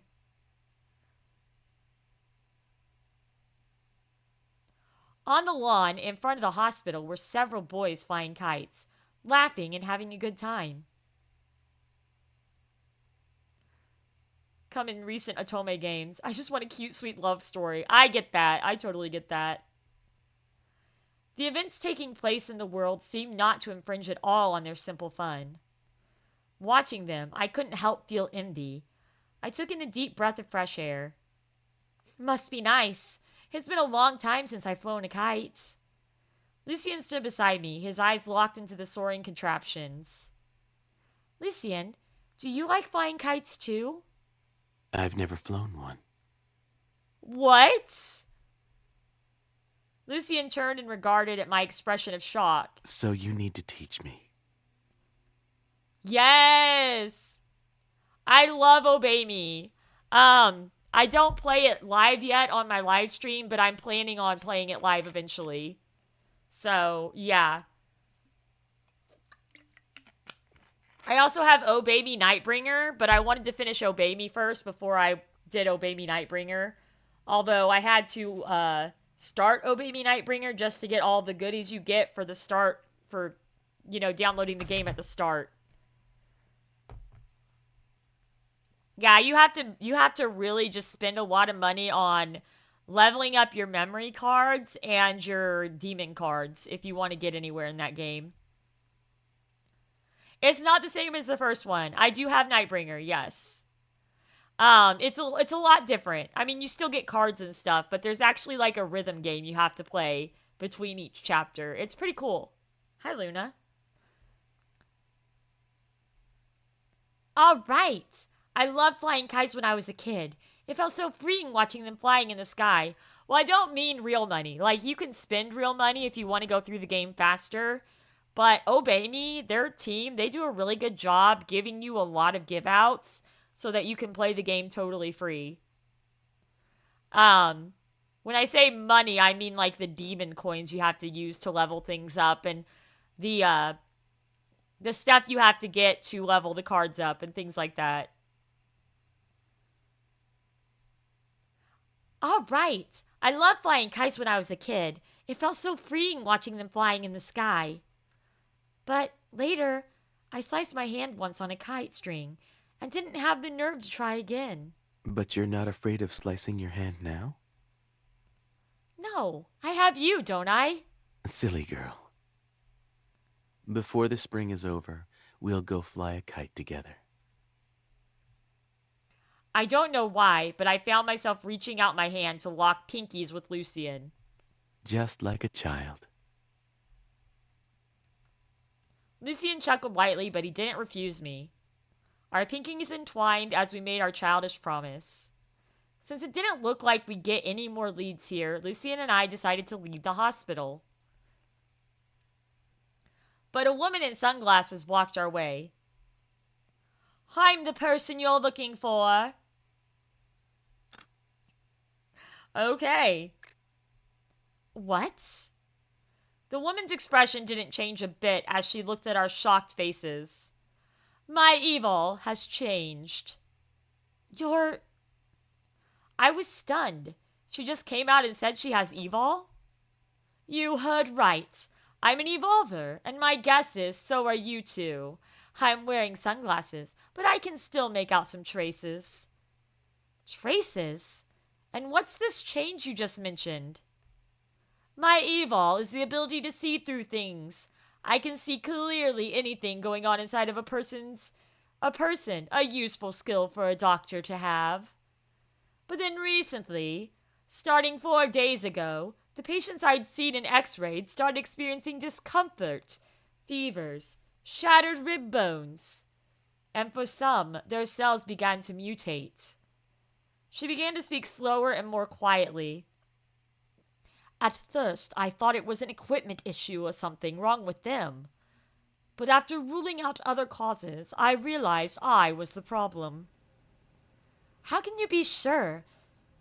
How can you be sure it's because of the change in your own evil? Lots of illnesses happen suddenly. Like shattered rib bones. Don't be silly. I couldn't placate myself with rationalizations like that. I opened my mouth but couldn't respond. So that's how those prior incidents of sudden illness and injury were caused. So ironic. I'm supposed to be a doctor, charged with the mission to save lives and do no harm, but I caused even more harm and pain instead. If I hadn't made it out of there back then, maybe all of this wouldn't be happening today. I couldn't see her eyes through her sunglasses, and couldn't imagine the look of gloom that must have hung in her eyes. So, is that why you're wearing sunglasses? Yes, these are special sunglasses. I won't ever harm innocent people again. I felt a little sting in my heart. The elevator operator made us realize how frightening evil out of control could be. But this doctor before us cemented in our minds its frightening aftermath. Namely, that the entire city, the entire world, would be thrown into chaos. Did you have any contact with any other mysterious persons or events 4 days ago? No, I was at the hospital that whole time. I never even went outside. How did you know we were here looking for you? Actually, I've never left the hospital. I've wanted to see how those people are doing. The woman seemed tired, her face pale. When she spoke, it sounded like she was pleading for mercy. Can you help me? I don't want to keep these sunglasses on, even when I sleep. We couldn't make any promises, and I probably didn't have any ability to answer this question. The seriousness of the situation already far exceeded my imagination. Seeing me unable to answer back, the woman turned her head and laughed bitterly at herself. What am I, really? A doctor and an executioner?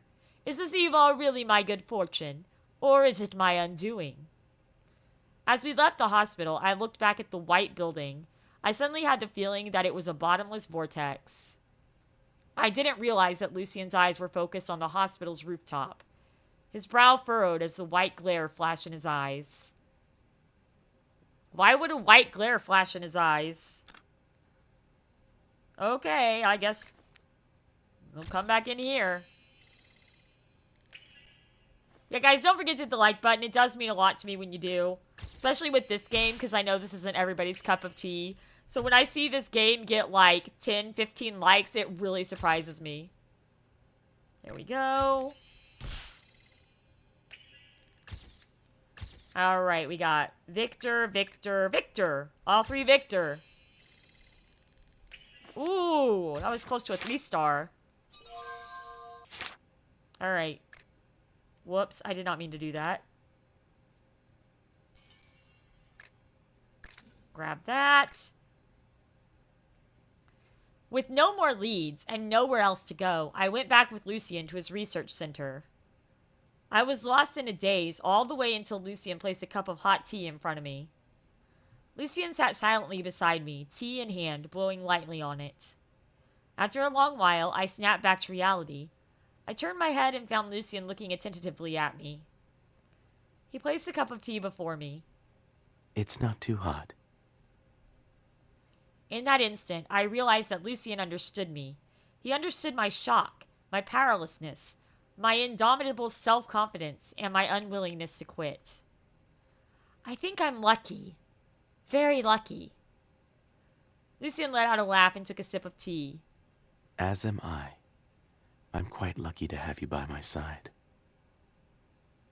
I couldn't see his face through the thick steam, but I suddenly thought that his words were far from the truth. I looked at the sunlight pouring in from the window, and I seemed to see before me that doctor's tragic eyes behind her sunglasses. Now that I decided to go seek out the truth and try to restore control, how could I entertain thoughts of retreat after seeing what I've seen? I can't let my solemn promises turn into discarded, empty words. I must keep pursuing the truth. With that in mind, I stood up and started writing out everything I knew on the blackboard. The elevator operator had magnetic evol. The doctor could see through things. Wind power was used at the Twin Towers. The power to see through things is equivalent to X-rays. I looked in shock at Lucien. These clues seemed to connect. The doctor and the elevator operator's evols both had to do with electromagnetic waves. But how would that explain the incident this morning? And another thing, with this morning's splitting building incident, I saw an electromagnetic receiver on the back of that billboard. An electromagnetic receiver? A receiver?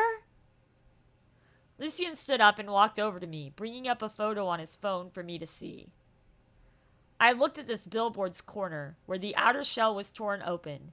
There was a black device affixed there, seemingly no bigger than a cell phone, thin and virtually unnoticeable. How do you know it's... I saw equipment like this before in a research report from the States. My guess is that this receiver is using the core tech from that equipment, which is related to electromagnetic waves. All three incidents are electromagnetic waves? This isn't a coincidence? I suspect that these cases of losing control must all be brought on by this special electromagnetic wave. My heart raced. I felt like I'd made a huge leap on the shadowy path toward the truth. Nothing happens randomly. There must always be some casual connection between events. Lucien wrote on the blackboard the word 17 years ago. 17 years ago? I remember the elevator operator saying he was hurt by it 17 years ago. But what's the connection to the doctor? Lucien put down the chalk, walked quickly into a closet, and came out holding a sealed document. Our clues aren't limited to what's right before our eyes. Everyone's past also contains clues. Interesting. I took the document, opened it, and was shocked to find a list of those injured in the orphanage incident 17 years ago. The names of the operator and the doctor were both on it. Well, I was too shocked to say anything. After the doctor said if I hadn't made it out of there back then, I decided to look up her background. How did you do that when we weren't even... How did you look up her background? What? When did you have the time? When did you have the time? Aside from the covered-up orphanage incident, there were no other questionable points. So it's not hard to conjecture that she must have been talking about the orphanage. How did you have the time to look up her background between the time we figured that out and the time we got here? Not sus. Lucien is not sus. My mind went blank. Now that this was connected to the incident 17 years ago, things were more terrifying than I'd imagined. Keep reading. I tremblingly flipped the page. The name Altima Bioresearch Institute jumped out at me. The document showed that Altima Bioresearch once helped a group of survivors from the orphanage incident, and these two names were among them. Altima Bioresearch was now involved in this. My mind started to swim. Lucien patted the back of my hand and brought me over to the blackboard, where there was a detailed map of Loveland City. Tell me everything you're thinking, or write it down. No matter how absurd or nonsensical, I want to hear it all. Looking at Lucien's eyes of encouragement, a calm came over me, and I turned to the map. As if under some spell, I found myself taking up a marker and marking the sightseeing tower, the hospital, and the Twin Towers, and then another for Altima Bioresearch. Right. Do you make anything out of it?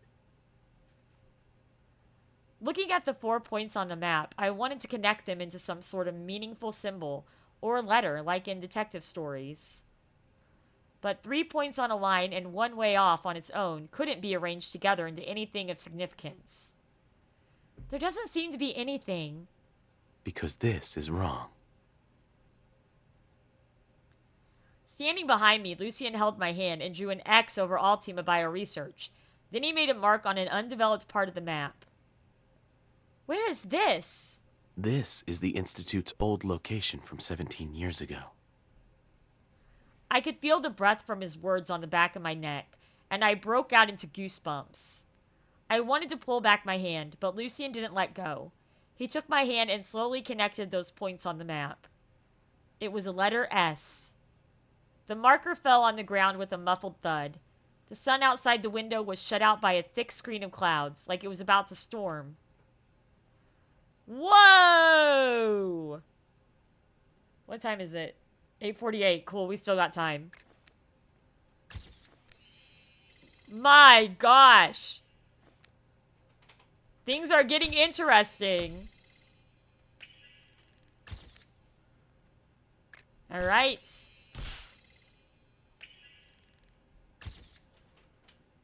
Who are we summoning? Victor, Kiro.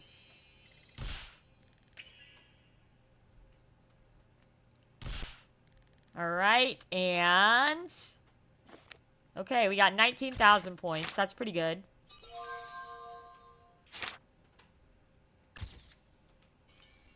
Unlocked main story, stage 1315. Would you like to enter now? Yes. Lucien and I hurried off to the old address of Altima Bioresearch. The whole time, recent images played in my head. It was what the commander told us about, Black Swan's Totem. When we got to that patch of land in the distance, I could see an unadorned building looming tall. It seemed like a palace full of mysteries, waiting for me to arrive. The door wasn't locked. As I pushed it open, a cloud of dust stirred up.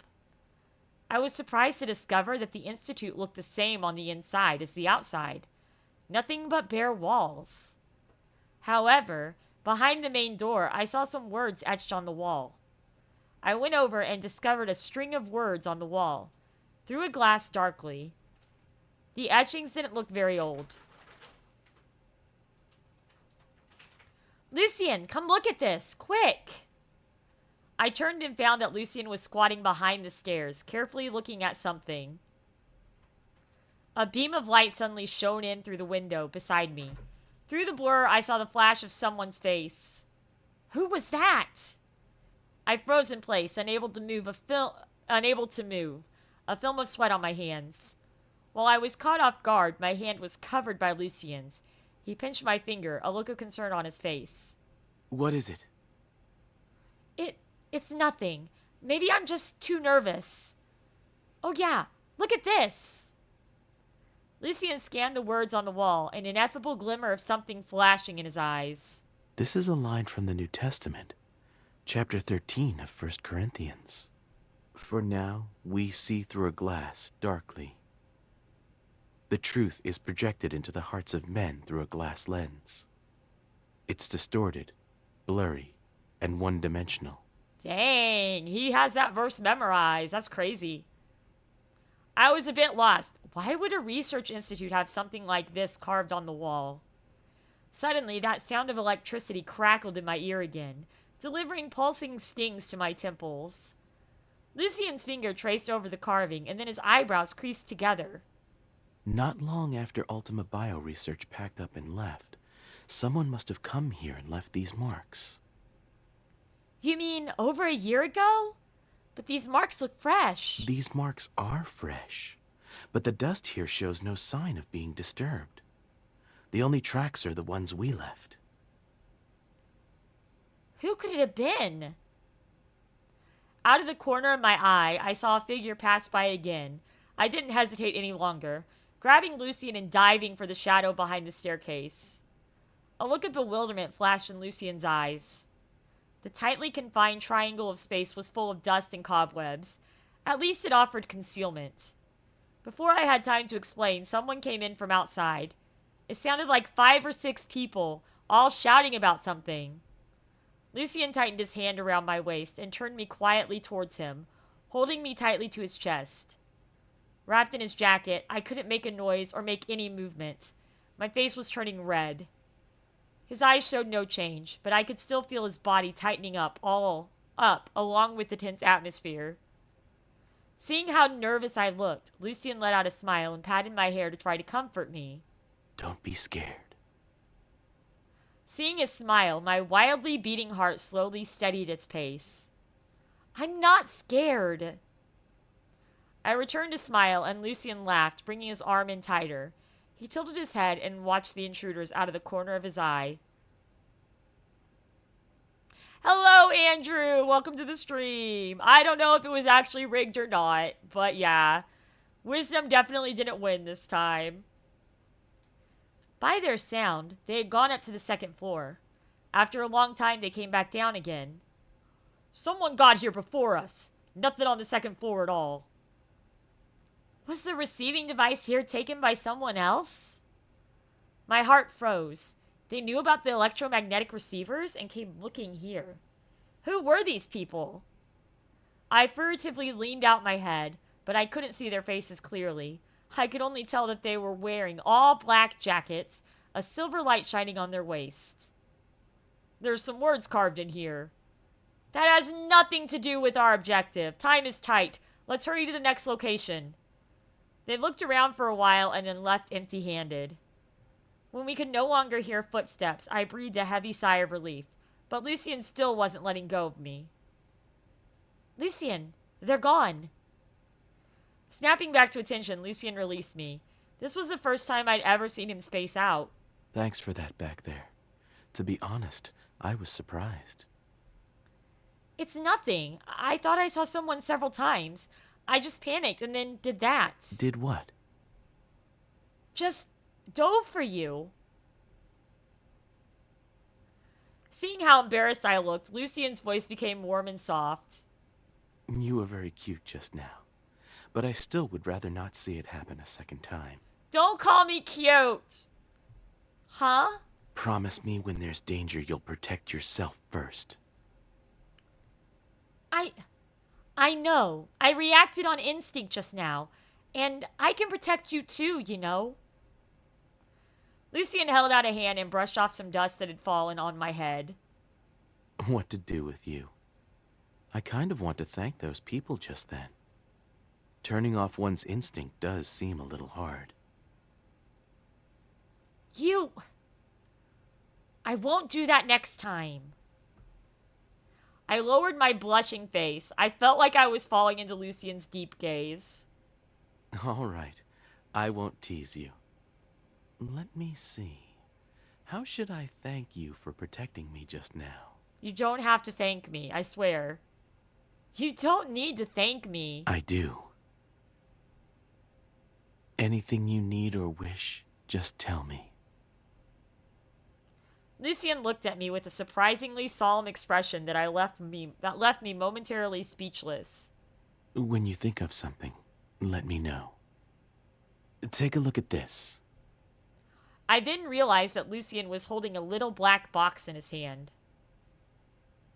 Gosh dang it, Lucien. Gosh dang it. Need a hipster youngster. You need a girl who's good at dancing. And then you need to summon Karma. Oh, we got Victor, Victor, and Lucien this time. Ooh. Interesting.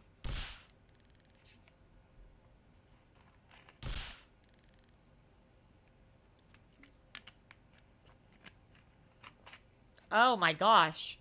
Okay. Release.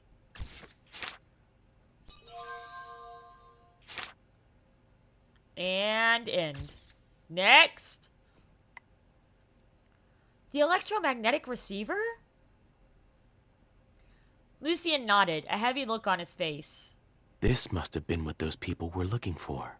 Well, how did you find it before they did? Where did you find that?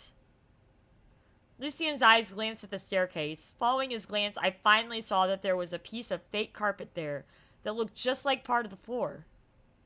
Amazing! How did you discover that? There was more dust here than in other places. Sometimes the more you try to hide something, the easier it becomes to find. I guess someone put it here. I wonder what their objective was. Lucien shook his head and closely examined the receiver in his hand. I heard them talk about a receiving device just now. They knew this device was hidden here? It's a possibility. Then we have no time to lose. No matter what, if this device falls into the wrong hands, there's a good chance it would result in disaster. But I think we were pretty lucky. We didn't run into any trouble, and we found this. Hearing me say this, Lucien didn't look up, but his hand paused. I followed Lucien up to the second floor. He was studying the box intently, and I was standing far away, trying not to distract him. The time dragged on, and it looked to me like Lucien was a little worried. If only electromagnetic waves were visible to the human eye. I looked out the window at the darkening sky and let my thoughts wander. Suddenly, a beam of light entered my vision. I turned around and my mouth dropped open. Just like a scene from a movie, the receiver in Lucien's hand was giving off a white light, condensed into a beam and shooting out the window. Great!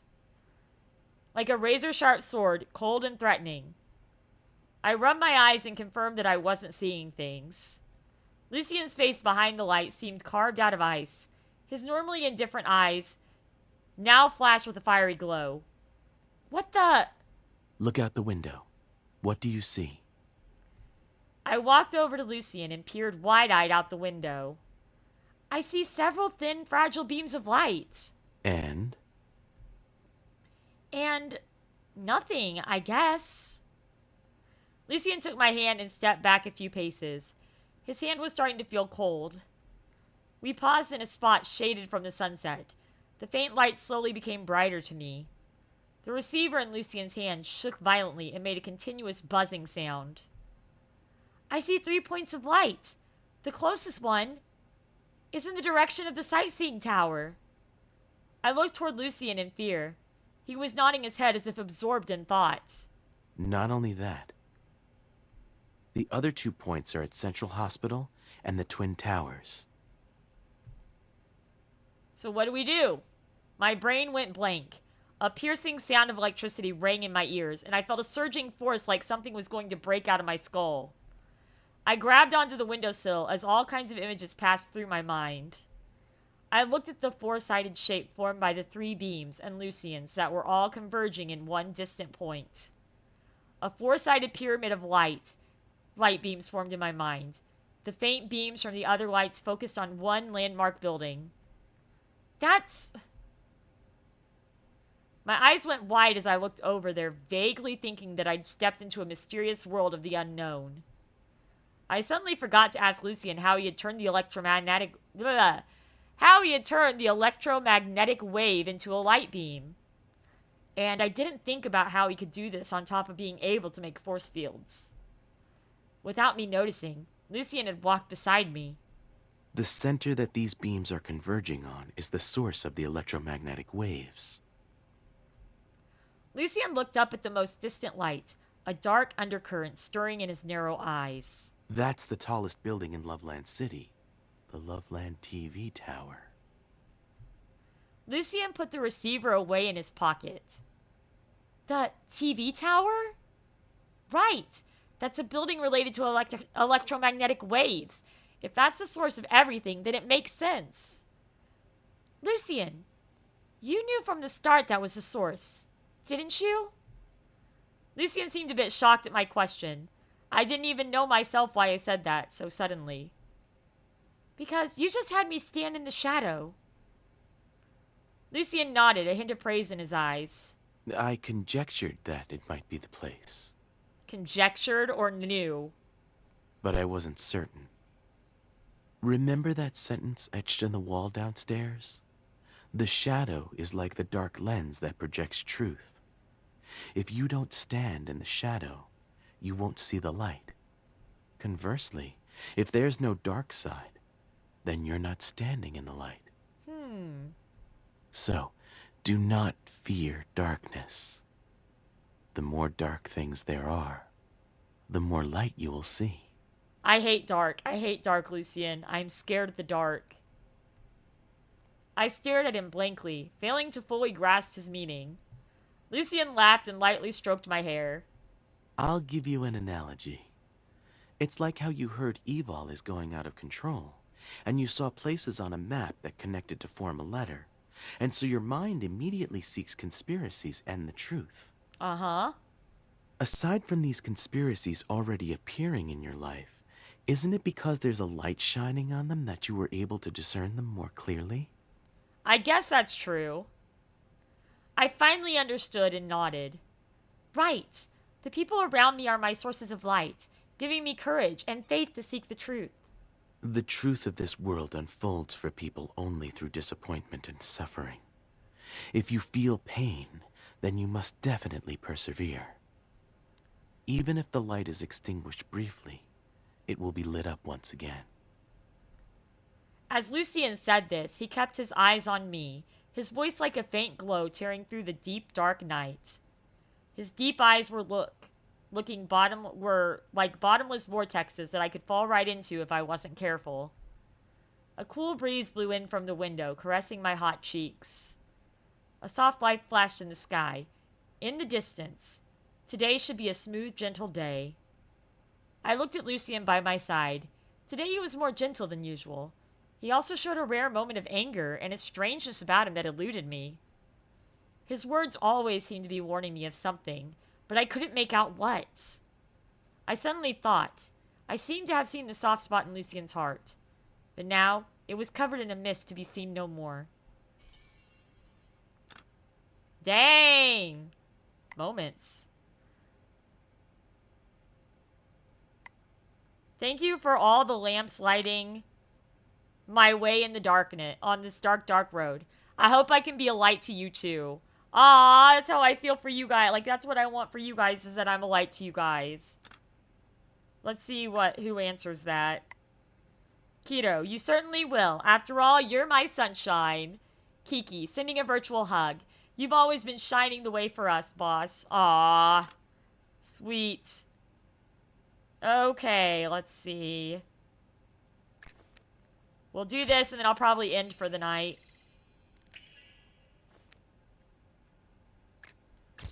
Alright. I don't think I have anything good here.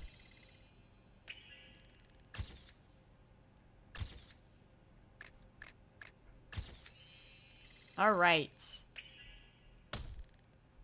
Well, we made it. What the elderly eat was all naturally made.